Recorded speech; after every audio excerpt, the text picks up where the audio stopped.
ꯃꯌꯥꯝꯕꯨ ꯇꯔꯥꯝꯅ ꯑꯣꯛꯆꯕꯒ ꯂꯣꯏꯅꯅ ꯄꯥꯟꯊꯣꯏ ꯃꯉꯥꯡꯅ ꯏꯀꯣꯛꯅꯣꯅ ꯈꯨꯔꯨꯝꯖꯔꯤ꯫ ꯉꯁꯤꯁꯨ ꯃꯍꯧꯁꯥꯒꯨꯝ ꯃꯌꯥꯝꯒꯤꯗꯃꯛꯇ ꯅꯨꯡꯉꯥꯏꯔꯕ ꯐꯨꯡꯒꯥꯋꯥꯔꯤ ꯑꯃ ꯄꯨꯗꯨꯅ ꯂꯥꯛꯆꯔꯤ꯫ ꯃꯌꯥꯝ ꯄꯨꯟꯅ ꯑꯃꯨꯛ ꯇꯥꯃꯤꯟꯅꯔꯁꯤ꯫ ꯊꯥꯏꯅ ꯃꯇꯝ ꯑꯃꯗ ꯈꯨꯜ ꯑꯃꯈꯛꯇ ꯌꯥꯝꯅ ꯂꯥꯏꯔꯕ ꯃꯇꯩ ꯃꯅꯥꯎ ꯑꯅꯤꯈꯛ ꯂꯩꯔꯝꯃꯤ꯫ ꯂꯥꯏꯔꯕ ꯍꯥꯏꯕꯕꯨ ꯑꯃꯨꯛ ꯆꯔꯥ ꯍꯦꯟꯕ ꯑꯁꯤꯅ ꯅꯨꯃꯤꯠ ꯍꯨꯝꯅꯤꯃꯨꯛꯇꯤ ꯑꯗꯨꯃꯛ ꯍꯦꯜꯂꯝꯃꯤ꯫ ꯑꯁꯨꯛ ꯌꯥꯝꯅ ꯋꯥꯅ ꯂꯩꯔꯤꯕ ꯄꯨꯟꯁꯤ ꯑꯁꯤꯗ ꯂꯥꯏꯔꯕ ꯃꯥꯒꯤ ꯅꯨꯄꯤ ꯇꯣꯝꯕꯤꯗꯨ ꯊꯥꯕꯨꯡ ꯃꯥꯄꯜꯁꯨ ꯁꯨꯔꯛꯂꯝꯃꯤ꯫ ꯃꯁꯤꯅ ꯑꯃꯨꯛꯀ ꯍꯦꯟꯅ ꯋꯥꯕ ꯍꯥꯏꯕꯗꯨ ꯑꯣꯏꯔꯝꯃꯤ꯫ ꯆꯥꯎꯇꯣꯟꯅ ꯃꯥꯒꯤ ꯅꯨꯄꯤꯕꯨ ꯌꯦꯡꯗꯨꯅ, "ꯅꯨꯄꯤ, ꯑꯩꯕꯨ ꯊꯕꯛ ꯁꯨꯕ ꯑꯁꯤꯕꯨ ꯆꯠꯈꯤꯁꯤ ꯍꯥꯏꯕ꯭ꯔꯥ? ꯈꯪꯗꯦꯗ, ꯉꯥꯏꯍꯥꯛꯇ ꯑꯗꯨꯝ ꯐꯝꯈꯤꯒꯦ." ꯑꯁꯤ ꯍꯥꯏꯗꯨꯅ ꯐꯝꯊꯩ꯫ ꯇꯣꯝꯕꯤꯅ, "ꯊꯥꯏꯅꯗꯤ ꯑꯩꯈꯣꯏ ꯑꯅꯤ ꯄꯨꯟꯅ ꯊꯕꯛ ꯁꯨꯕ ꯆꯠꯃꯤꯟꯅꯕꯅꯤꯗꯣ꯫ ꯑꯗꯨꯕꯨ ꯑꯩꯅ ꯊꯕꯛ ꯃꯁꯤꯡ ꯍꯦꯛ ꯂꯦꯞꯄ ꯍꯧꯈ꯭ꯔꯕ ꯊꯥ 2-3ꯒꯤ ꯃꯇꯨꯡꯗꯗꯤ ꯑꯩꯁꯨ ꯊꯕꯛ ꯁꯨꯕ ꯆꯠꯄ ꯉꯝꯗ꯭ꯔꯦ꯫ ꯅꯪ ꯅꯊꯟꯇ ꯑꯗꯨꯝ ꯆꯠꯄ ꯇꯥꯈꯤ." "ꯏꯊꯟꯇ ꯑꯩ ꯊꯕꯛ ꯁꯨꯕ ꯆꯠꯈꯤ, ꯉꯁꯤ ꯐꯥꯎꯕ ꯆꯠꯂꯛꯂꯤ꯫ ꯑꯗꯨꯕꯨ ꯇꯣꯝꯕꯤ, ꯅꯪ ꯑꯩꯒꯤ ꯂꯥꯏꯔꯕ ꯑꯁꯤꯗꯤ ꯑꯁꯨꯝ ꯍꯦꯟꯖꯤꯜꯂꯛꯂꯤ꯫ ꯅꯪꯁꯨ ꯅꯁꯥꯗꯨꯅꯒ ꯋꯥꯏ ꯁꯪꯗꯕꯅꯤ, ꯊꯕꯛꯁꯨ ꯑꯃꯠꯇ ꯁꯨꯕ ꯉꯝꯗ꯭ꯔꯦꯗꯣ꯫ ꯑꯩꯅ ꯇꯦꯛ ꯊꯕꯛ ꯈꯔ ꯁꯨꯕ ꯑꯁꯤꯅꯗꯤ ꯅꯪꯕꯨꯁꯨ ꯅꯕꯨꯛ ꯊꯟꯅ ꯄꯤꯖꯕ ꯉꯝꯗꯦ꯫ ꯇꯧꯔꯤꯕꯁꯦ ꯀꯔꯤꯅꯣ ꯍꯥꯏꯕ ꯑꯩꯁꯨ ꯈꯪꯗ꯭ꯔꯦ꯫ ꯑꯉꯥꯡ ꯑꯗꯨꯅ ꯑꯃꯨꯛ ꯀꯝꯗꯧꯕ? ꯍꯌꯦꯡ ꯄꯣꯛꯂꯛꯄ ꯀꯥꯟꯗ ꯑꯁꯣꯏ ꯑꯉꯥꯝ ꯌꯥꯎꯔꯛꯇꯅ? ꯅꯠꯇ꯭ꯔꯒꯅ ꯑꯁꯨꯛ ꯋꯥꯅ ꯂꯩꯒꯗꯕꯒꯤ ꯁꯔꯨꯛ ꯑꯉꯥꯡ ꯑꯁꯤ ꯑꯣꯏꯅ ꯍꯥꯠꯇꯣꯛꯈ꯭ꯔꯁꯤꯔꯥ? ꯑꯉꯥꯡ ꯑꯁꯤ ꯍꯥꯠꯇꯣꯛꯈ꯭ꯔꯕꯗꯤ ꯑꯩꯁꯨ ꯋꯥꯏ ꯁꯪꯂꯅꯤ, ꯏꯁꯥ ꯑꯁꯤ ꯀꯣꯝꯂꯅꯤ꯫ ꯏꯁꯥ ꯀꯣꯝꯂꯕꯗꯤ ꯍꯥꯟꯅꯗꯧꯅ ꯅꯪ ꯑꯩ ꯄꯨꯟꯅ ꯊꯕꯛ ꯁꯨꯕꯁꯨ ꯆꯠꯄ ꯌꯥꯔꯒꯅꯤ." "ꯀꯔꯤ ꯍꯥꯏꯕ? ꯅꯨꯄꯤ, ꯑꯉꯥꯡ ꯍꯥꯠꯄ ꯍꯥꯏꯕ? ꯍꯩ, ꯃꯗꯨꯒꯤ ꯋꯥꯗꯣ ꯅꯪ ꯃꯇꯨꯡꯗꯗꯤ ꯈꯛ ꯍꯥꯏꯒꯅꯨꯀꯣ꯫ ꯅꯪ ꯑꯩꯒꯤ ꯑꯍꯥꯟꯕ ꯐꯪꯖꯒꯗꯕ ꯏꯆꯥꯅꯤ꯫ ꯉꯝꯂꯤꯕ ꯃꯈꯩꯗꯤ ꯑꯩ ꯍꯣꯠꯅꯈꯤꯒꯦ꯫ ꯏꯆꯥ ꯃꯥꯡꯍꯟꯕꯒ ꯌꯥꯕ ꯅꯠꯇꯦꯀꯣ." "ꯍꯧꯖꯤꯛꯅ ꯊꯥ 9ꯅꯤ, ꯈꯔꯇ ꯉꯥꯏꯔꯦ ꯑꯉꯥꯡ ꯎꯅꯒꯗꯕ꯫ ꯂꯩꯇ꯭ꯔꯤꯉꯩ ꯑꯁꯤꯗ ꯑꯃꯨꯛ ꯑꯉꯥꯡ ꯎꯅꯕꯗ ꯁꯦꯜ ꯃꯌꯥꯝ ꯑꯃ ꯆꯪꯒꯗꯧꯔꯤꯕꯅꯤꯗꯣ꯫ ꯈꯪꯗ꯭ꯔꯦ ꯄꯨꯟꯁꯤ ꯑꯁꯦ, ꯇꯁꯦꯡꯅ ꯍꯤꯡꯕꯨ ꯍꯤꯡꯅꯤꯡꯗ꯭ꯔꯦ ꯑꯩꯗꯤ꯫ ꯂꯩꯇꯦ ꯍꯥꯏꯗꯨꯅꯕꯨ ꯃꯥꯏ ꯂꯩꯗꯨꯅ ꯆꯦꯟꯕ ꯌꯥꯕ ꯈꯣꯡꯐꯝ ꯑꯁꯤꯕꯨ ꯉꯝꯅꯕ ꯍꯣꯠꯅꯕ ꯇꯥꯔꯦꯗꯅ꯫ ꯏꯃꯥ ꯏꯄꯥꯅ ꯏꯪꯈꯣꯜ ꯑꯁꯦ ꯈꯔꯗꯤ ꯊꯝꯕꯤꯔꯝꯕꯅꯤ, ꯑꯗꯨꯕꯨ ꯃꯈꯣꯏꯒꯤ ꯃꯊꯧ ꯃꯉꯝ ꯄꯥꯡꯊꯣꯛꯄꯗ ꯈꯔ ꯌꯣꯟꯊꯣꯛꯄ, ꯅꯪ ꯑꯩ ꯂꯨꯍꯣꯡꯕ ꯑꯗꯨꯗ ꯈꯔ ꯑꯃꯨꯛ ꯌꯣꯟꯊꯣꯛ, ꯃꯆꯦꯠ ꯌꯣꯟꯈꯤꯕꯗ ꯑꯩꯈꯣꯏ ꯑꯅꯤꯅ ꯂꯩꯅꯔꯤꯕ ꯌꯨꯝꯐꯝ ꯃꯆꯦꯠ ꯑꯁꯤꯃꯇ ꯉꯥꯏꯍꯧꯔꯦ ꯇꯧꯔꯤꯕꯁꯦ꯫ ꯃꯁꯤꯒ ꯑꯃꯨꯛ ꯌꯣꯟꯊꯣꯛꯂꯕꯗꯤ ꯑꯩꯈꯣꯏꯗꯤ ꯂꯩꯐꯝ ꯂꯩꯔꯔꯣꯏꯁꯦ꯫ ꯀꯔꯤꯒꯤ ꯌꯨꯝꯐꯝ ꯑꯁꯤꯕꯨ ꯑꯃꯨꯛ ꯌꯣꯟꯒꯗꯧꯔꯤꯕꯅꯣ?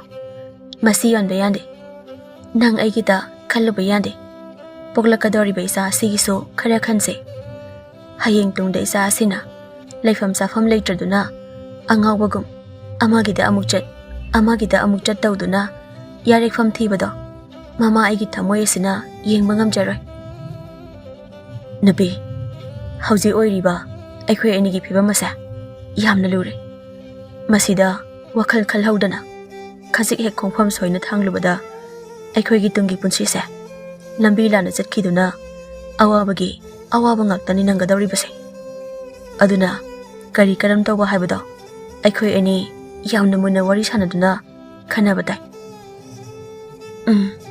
ꯑꯩꯁꯨ ꯈꯪꯉꯤ, ꯅꯪꯅ ꯅꯨꯃꯤꯠ ꯈꯨꯗꯤꯡꯒꯤ ꯊꯕꯛ ꯁꯨꯕ ꯆꯠꯇꯨꯅ ꯁꯦꯜ ꯈꯔꯗ ꯄꯨꯁꯤꯜꯂꯛꯂꯤ꯫ ꯑꯗꯨꯕꯨ ꯃꯗꯨ ꯈꯛꯅꯗꯤ ꯏꯃꯨꯡ ꯑꯁꯤ ꯄꯨꯕ ꯉꯝꯗꯦ꯫ ꯍꯥꯟꯅ ꯑꯩꯈꯣꯏ ꯑꯅꯤꯇ ꯂꯩꯔꯤꯉꯩ ꯑꯗꯨꯗꯗꯤ ꯆꯔꯥ ꯀꯌꯥ ꯑꯃ ꯍꯦꯜꯂꯕꯁꯨ ꯃꯐꯩ꯫ ꯑꯗꯨꯕꯨ ꯍꯧꯖꯤꯛꯇꯤ ꯏꯆꯥ ꯑꯃ ꯄꯤꯕꯨꯡꯅꯨꯡ ꯑꯁꯤꯗ ꯌꯥꯎꯔꯕꯅꯤꯅ ꯁꯣꯏꯗ ꯉꯥꯝꯗꯅꯕ ꯑꯐꯕ ꯆꯤꯟꯖꯥꯛ ꯆꯥꯕꯁꯨ ꯌꯥꯝꯅ ꯃꯊꯧ ꯇꯥꯔꯛꯏ꯫ ꯂꯩꯕ ꯉꯝꯗꯗꯨꯅ ꯆꯥꯗꯕꯅ ꯃꯁꯤꯡꯗꯤ ꯍꯦꯜꯂꯕꯅꯤ꯫ ꯐꯔꯤꯔꯥ ꯐꯠꯇ꯭ꯔꯤꯔꯥ ꯑꯃꯠꯇ ꯈꯪꯗ꯭ꯔꯦ ꯑꯩ꯫ ꯄꯨꯝꯅꯃꯛꯇ ꯑꯣꯏꯗꯨꯅꯁꯨ ꯏꯆꯥꯕꯨ ꯃꯥꯡꯍꯟꯈꯤꯕ ꯍꯥꯏꯕꯗꯨꯃꯗꯤ ꯑꯩ ꯌꯥꯕ ꯈꯛ ꯉꯝꯂꯣꯏ꯫ ꯅꯪ ꯑꯩꯅ ꯑꯁꯨꯛ ꯋꯥꯔꯤꯕ ꯄꯨꯟꯁꯤ ꯑꯁꯦ ꯄꯣꯛꯂꯛꯀꯗꯧꯔꯤꯕ ꯏꯆꯥ ꯑꯗꯨꯒꯤ ꯍꯥꯛꯇꯛꯇ ꯅꯨꯡꯉꯥꯏꯕ ꯑꯣꯏꯌꯨ ꯍꯥꯏꯅ ꯃꯄꯨ ꯃꯍꯥꯛꯅ ꯇꯝꯂꯝꯕ ꯊꯣꯛꯂꯕꯗꯤ ꯀꯅꯥꯅ ꯈꯪꯒꯅꯤ?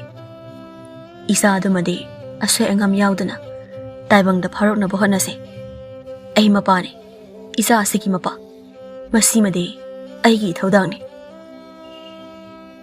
ꯊꯕꯛ ꯁꯨꯕꯗꯣ ꯆꯠꯄꯤꯔꯨꯔꯣ꯫ ꯍꯣꯔꯦꯟ ꯍꯜꯂꯛꯄꯗ ꯆꯦꯡ ꯈꯔ ꯋꯥꯟꯕꯤꯔꯛꯑꯣ꯫ ꯉꯔꯥꯡ ꯅꯨꯃꯤꯗꯥꯡꯁꯨ ꯆꯦꯡ ꯂꯩꯇꯗꯨꯅ ꯆꯥꯛ ꯊꯣꯡꯗꯦ꯫ Chara henduna adum tumki.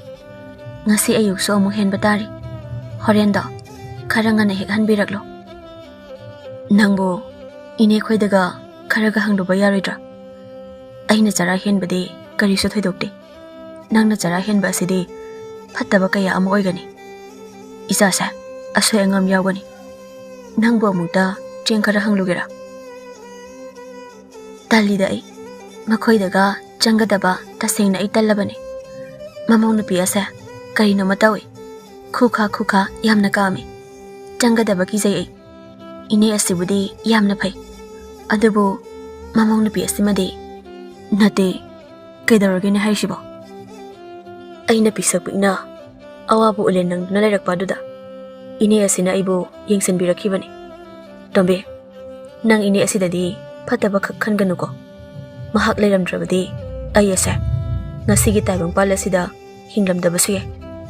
Ine budi lana khaklauganuko. Ine budi mabuk mabaw phai haiba aisu khangida. Aina mafam asida lairakliba ase ngasi ngarangtagi matam nate. Ine ase mamong nupi sak phajabi asina hek yumsida lakhiba namit adudagi aikhoiramdaga kaya lakhidre. Sangtho sangsin tawramba kaida loina lepkhre. Madudi karigini haibagene. Nate makhoigi mani mama wasibo amato aikraba jalo. Aidi thabak suba chathokpanina kaya khangde. Nangdi yumda lehaubanina soidana khangramgani. Se amuta engonda hayuni. Tombina mapuroibada asumna pautami. Ho nauna lakliba nupi ase laidabi khanglabra laidabi. Mahataw ngambi habi nupido mahak soidana oigani. Ngarang nahan talakpada ngairi. Amuk toiba wa ngangba kaidi mi udre. Mapam lamdam aduna ina kaira khuli haiduna aikhoi kase mi oina thabi po natida. Wa haibabu sumdawani. Nahando ine tathotna aikhoi da lakpa. Asi haiduna namit adugi paudam adubo tasengna tami. Tathotna phi amada train khara yomduna lai. Mahakna tombibu kawi. Ho tombi nangbo mapal sida thogla une. Tombi so taraduna mapanda thogle. Ine lakpiridana se phida sida phambiyo. Yarani dari asidi hekta phamlage. Asi haiduna dari aduda phamthei. Tombi so manegi manakta phamthei. Kari leirabage ine. Chautondi leibra. Mabu thabak chakrabra. Hoi ine chakre ngaiha oiri. Aise mahak lairingayda laklamlabani. Maduda nakhoi anina ayuki chak thongningai cheng amata leite haiduna wari sanahauba aduda nungaitraduna yumda amuk haluribani. Tu aina phida yomliba mayum ase chengni nangonda pigi haina puraklibani. Ine karigi pubiraklibano. Ine na pimanba asida aidi lawba tasengna ikaire. Ine so aikhoi pinaba hotnabada tasengna waramlagani. Ine adum puja khoda. Horen mahakna halakpada kaitheldagi soidana walakani. Madu oina thongduna adum chajage. Hai nanga se thaleblabi nupi amani ne. Nangi hauji oiriba matam asidadi chaba thakpa ase yamna maru oi. Matam chana chagadabani. Matam chana tumgadabani. Ka hena arumba awaba thabaka amata tawba yaba nate. Ngasiba nakhoi khangrabro. Nakhoi enigidi hantaki asina ahanbani. Sohela han yaponte ko. Ine hanadi magaiga punna thabak suba chatminarambani do. Adubo haujikti aigi oiriba phibam asina maram oiduna mahak mathanta adum thabak suba chale. Mahakna tektik talakpa sel khara asinandi tasengna imung ase uba ngamde. Laraba imung amada isa ama poknaba hotnaba haibase tasengna awaba thaba amani ko. Chara kaya ama hele ahing kaya ama tumdre. Khangdre ine hayeng isa asina taibangda phawrakpa kana dudana karamna amuk tawraba. Ibema wadana nungaiba phangba yaba haunaba po nateda. Adugane lairaba misumini karigi isa phangnaba hotnabada awaba oigani ngamnaba hotnaba tabani. Nangna so haujik hairi lairaba imungda isa ama phangnaba poknaba hotnaba ase awabagi masa amani haiduna. Ibema Miyam ase anambana laira anangi mi ngaktani. Masa pokpada sel changi. Sel wai haiduna. Angang ama natraga anidagi hena poktre na khalo. Somda so amuk ina kaira khonba miyoi sinasu. Isa yamlaga kaidaunagadoi haina. Masa pokpa hantharo. Asumna asum tawrabadi aikogi phurup ase nongma natraga nongmadi mangkhiba. Kangkhul mutba haibado soiroi. Ine na hairiba sibu nangbu wakhal tabrane. Ine tai. Ai sumadu khangi. Hauzaki matam asida mama mapa anina macha ama yamlabada ani. Masidagi hendoknadre. Karigumba khangu thakta khudong thiba amadagi macha ama ani ado sikre haina khalo. Adum sagai aduma mutpatabani. Lairaba minaso macha ama poknaba honnabada sel changi wai haiduna poknadre. Ina khunba miyoi singnaso matam manghanengdre. Ine wafam ase aikhoi miyam puna khanaba tangai phadeko. Adunani aina nakhoi anida tattana toina hairibado. Nakhoina sanaha oiringai angangdi yamna pokhau haiduna. Nasana su yamlabadi mina su usitpani khanguko. Aina so isa nupa amadi imau nupi asida isu yamhanse haina hairibani. Ama ani khakta pokpagi thabak ase aidi kaya pamde. Awa thabi pambi amada awa thabi mayam ama pali. Krik ina khai pali. Adubu awa thabi amata laifam laitre panpham jandre haiduna makhada khak taraktabani. Pokpu poklabadi magi thoklaba ama adum laksasani. Hoi ine ai sungamliba makai hotnage mangonda so haige waraba punsi ase iza mayam ama poklaga nungaiba ngambra haina yenglage. Ihe wari sanaringe matam ase ayokhrene. Ibema chengkhara ase pusilu aduga chak thong nabuk pena satho. Nangna saba thakpa walabadi angang ado masa swangani ko. Masi oiba chinjak sing khalaga chagadabani. Thengkhre thongjaruro. Asumna hainaringi charak asida tathoki mamau napi nauna lakpe ina khunbi aduna praplai. Aduga manembok amadi machegi mamang aduda lepi.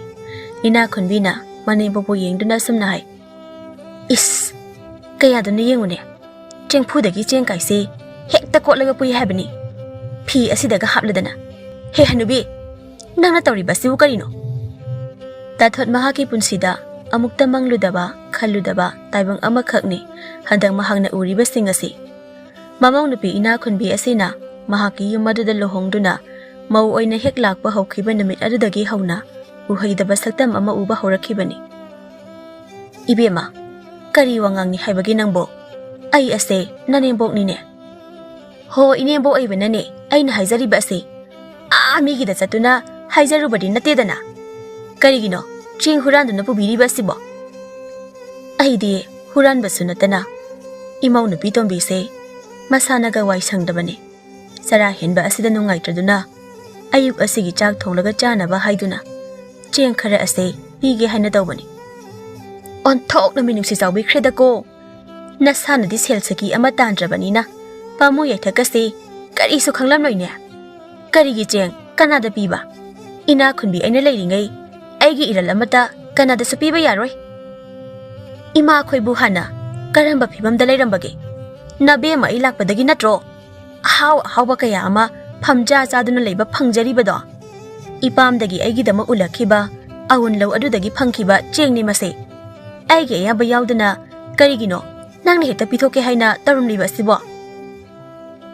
Tombi manang nupi ina khunbigi wafam asibu taba ngamjade adubu maha kari sukhumde.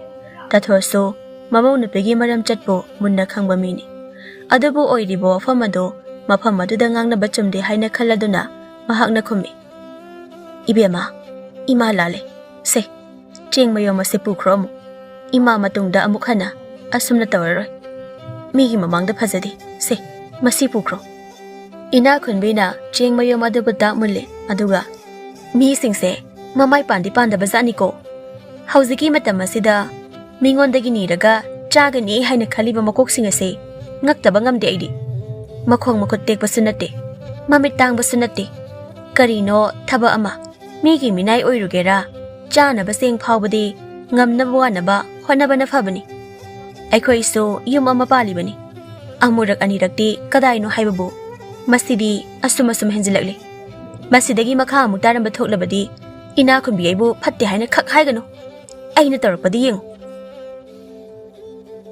asumna hairamdona ina khunbi mafam adudagi thuna yangna chakhirami tathona chakriba mamawna pi adubo yengduna machinda solawi kaya da mangak haigatliba nupino yengune mapam lamdam aduna ina khara khunba sida aikhoi kase mi oina mithana bidre adubudi phai kayam kuin nangna aduna nangak haigatuna leiba ngamgani nangi sumatam soidana lakani khulang lama lei haibase nang khangdraba male ine manabiru ganuda mahakna khangdraduna tawribani tapna wakhal tajarak sanida mapa mayum aduda khara ke thok mok thokduna yolakpagi tawjaribani mahak sumini soidana wakhal tarakhigani ibema masigi nupi asiga leiminagadabase ai tasengna kirabani warabasu wana hanagi pusi aduda tek adum hingjarambana phai imau nupi laklaga nungaigani haina khaluba khanjaba mangla aduda ngai hore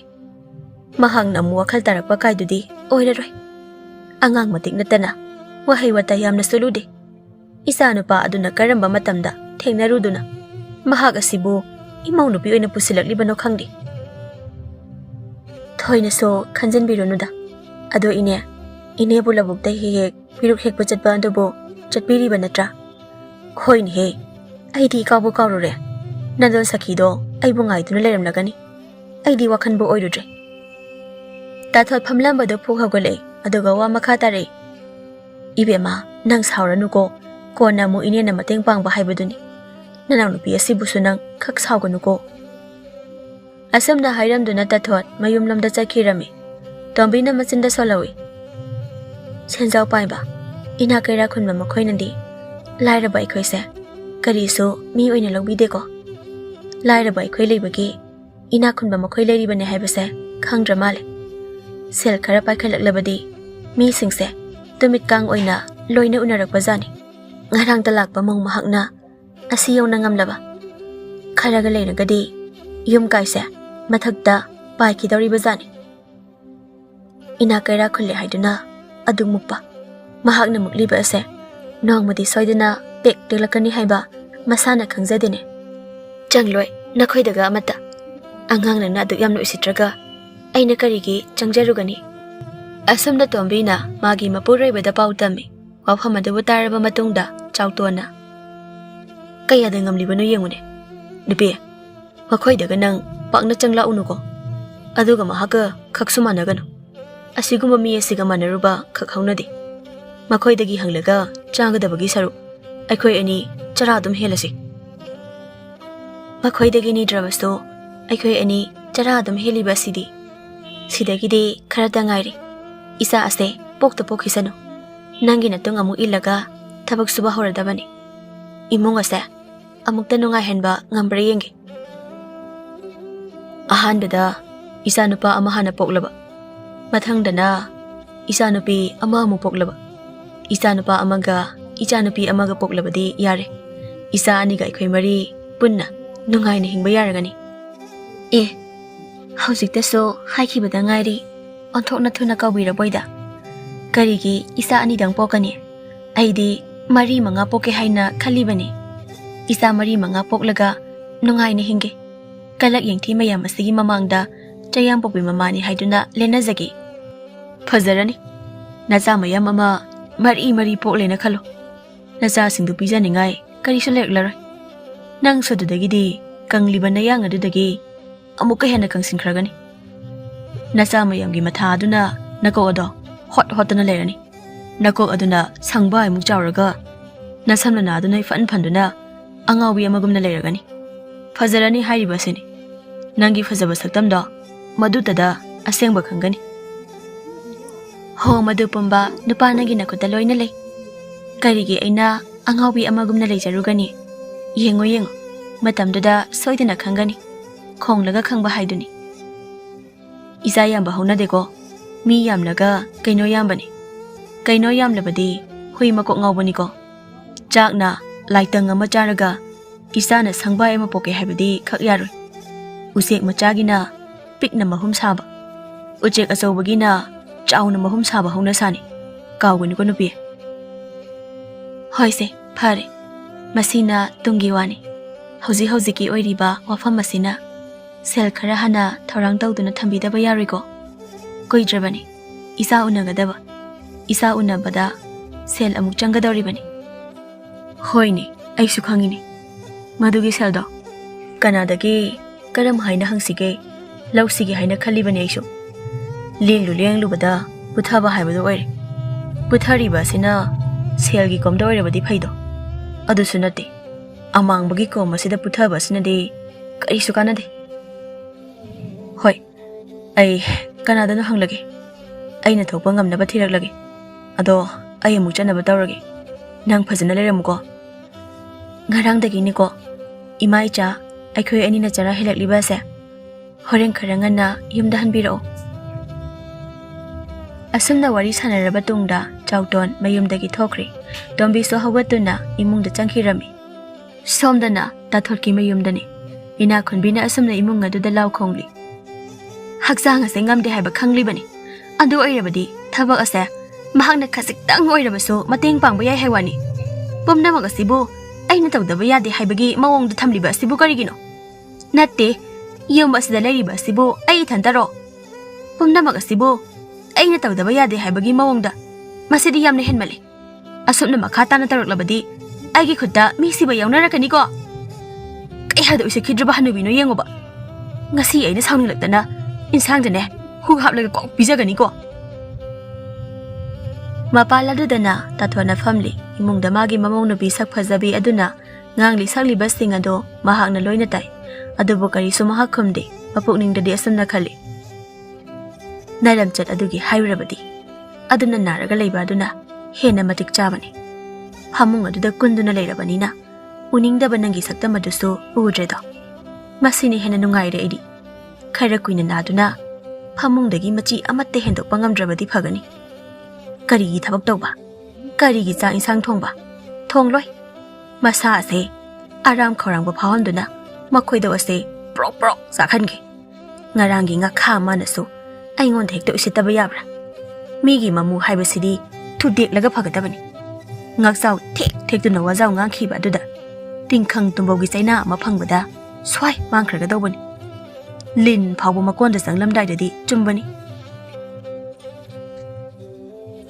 Imungdagi ina khunbina amu makha tari. Ho yum sibu kana amata leitrabaro. Mamong nupi asina masa ngamdraduna phamungdagi hendokpa ngamdana leire haiba asi khanglibani. Masibu khangna karibu tawribano khangde. Magise aibu isitraduna thakoina tawgi yawna tawriba soidana oiramgani. Ayuki sagasina karam tawba. Nate hauji ase numina ayaukre haibase karisu khangdaba jalo. Mamit ase lok tang lamgani. Huran lamdaidadi tangdene. Amambada oirabasu loina huran badi haine. Anaba sina jaksu phajana amata chakide. Aibu sagase onthokna lamleda. He hanubi nangbu nana adubu pangbran he. Jakase amukta thongune. Tathona tapna haije. Karigi jak thongba. Kanade. Laikai koiduna laithoke. Horen numidang mamlaba kanda hanjilaga loire. Ai asibu mahaki khuddombi matonda leiba misaktona. Ha. Nathanda imung aduda law khongja hawro. Tathot hawgalai. Aduga tombigi mayumda lai. Tombi sumapala duda famduna hi khara photuna leiri. Ibema nangbu phi photlibro. Ine. Ningtha khara samjin hawgi haiduna. Photlu. Hana langsin hawgadabani. Ado ine. Masigi kwag asina pangkhong khongliba asina karigino. Ho masa ngamde masa nungaiti. Ngarangdagi ni mahangna phamung asidagi hendokpa ngamdana leiribase. Adubu ibema mahaki law khongba asimadi hande. Aina haibadi mahak masa ngamdre. Aduna chak asimatang thongbiyu asimatang tawbiyu haina khak haidene. Urau tharauduna hanubi miriam kaina itat tatana pallaga wangangine. Angang mahagna aduna tawba yabra haidana ne. Mahagna hairiba singse tarabasu tadaba saduna karisu khumda thabak mana amatta tawdana yumdagi tholaliba asini. Mabuk ase lamlabra khangde. koikhong khongliba sini angang mana kari matik leidana ine mahak na ngang sakpa amata khomlono khara su migi magun khangan ba phai hoise ado nangi sibu karama matam da tarabage ne ine kuigani haiba ningdre hapta simagi manungda soidana oigani ningi hei soyala hanba ya ponte ko ine na social thumgi mateng pangani da naza nupa masak matau phasa aba ma he poktho ipan ga chauna sonsi kandai da ki wana da ine nongmagi chara ani phauba suna chaba phangtriba imung asida ipan chauna sonba gai dudi manguma wafamni laitin gi tawdaba yadaba adu khak oina pangthok lagi hoida arembada sel amuk tingthoklaga karibu kanagani hauziki matam asida senjau paiba singna tamnarakliba singa sigi mataubu nakhoi aikhoina tamluba ngamba hongnadi ipan chauna sonaba honarubra haibabune laizariba yompham ase megi makhuta takiba soiroi hoida laitingi oiba kharata tawba adu mangai ibungo chawtondi thabak chakhiba natra ine chakhi sel khara hangu haina so haikibani phanglakadra phanglakloi haibasu khangde nongmani ni leirangadi thabak suba chaliba asisu amuk leptrabadi yararoi khangde ine awabagi wari mayam asina kokase puba thangba ngamba natrabanida ibungo ase mathanta pikna awaba kaya nanglaklabani aina so thoini hengna yengsinbiba sungamdido adubu mahak suba nomba yamna kanba misa amani matam pumbada minna uba laini haina nang khaluko ibema miyoibagi punsi ase khoba khunamni haina riba duni wadana ta asum leibasu yaba natedo nongmadi soidana nongai rakhigani ine maduma thajadre hauzik leiriba phiba masida karamna nungaibagi yening chonglakadabano hotnaba yabadi hotnajabani andubu sidagidi amo isa yausilaklani hena waba haibado ohirakadabada mangaire ipa ipusingna hainaba wafam amasu leibani isa amagi haktakta nungayu tamba kaina kanana khangni nasa ase poglakpada lan oina changlaklabadi wafam ase tasengna sumbasu leibani ko handak ta thona hairakliba wafam asibo khana ningai oiba maram ama oiri asengbani isa amagi haktakta lan thum changba phiral mamai chumba aduk yawi aduga karigumbadana isa amagi haktakta noroki komda kumbasu yawribani ani asigi langdaida lairaba matai manau anina kakngaunana lepli ine lan changbra haibabu lai oina changlaklabadi kamdauba ina kaira khunba singdana lan changba aduga lairaba singdana lai sangba haibase hauna sani lairaba da lai sangba asini yamna wariba ase mado nang aina lepa ngamba nateda kari oirakpa haibado yengba taridana phare nangso nathawado tawjahoro aiso ngasidine lekai koirukhige koiba yaba koiragane horen numina taraba matamda yumda hanjinge mi amane makhoidau thithange khangani asamna haiduna tathot hawakre aduga thongal lambida chumdring chakre tombi su mahangna ningtha foliba adubo makha tana fothei asamna nami kharani housingkre mamsilakpa matamada waidani tombi imong aduda nupi oibigi akanba lanfam adubo mayoknari amaibi nupi amaga mayoknabi amaibi amagana yamna kanna hotnari chawtona mapal aduda mapungning adulang taknana leiri tanja aduda tathona makhudda khoiru thongmai ama paiduna lai tathona chawton bu yengduna hai kamdaukhre mamai mamit pangkhrabo ine hausimakidi oijiba mali ine aigi pungning ase onthona lang taknari kari su tawroise aduna pakhat ba hunadi tapthau makhoi anina asuk ana honariba sidi asengam yaudana isa amatang phangba ngamjarabadi kayada nungai jagani ine amukta mahakpu yengbiyo nang sida lengdana dum layuko ine imungda amuk changi kari su tawroida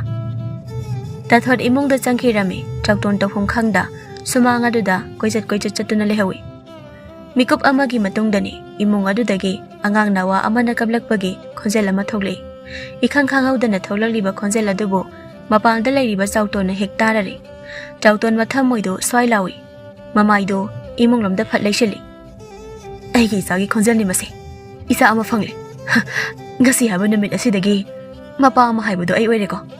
Kayada nungairaba mikup na masibo. Maduga hek thangnaba mikup aduda dathona nauna poklaba angang adubu pamduna mapanda puthori. Manggol aduda leptuna chawtonda hai. Ibungo, nangdi naraibak yamna phare. Chawton manggol aduda phatka khali mane dathona pamliba angang adubu mahakna yengi.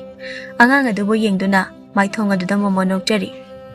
Laina chanbiduna masak matau phajaba nachanupi ani hekta phaibok oina pibire. Aha, aigi sabu phaibok oina ani.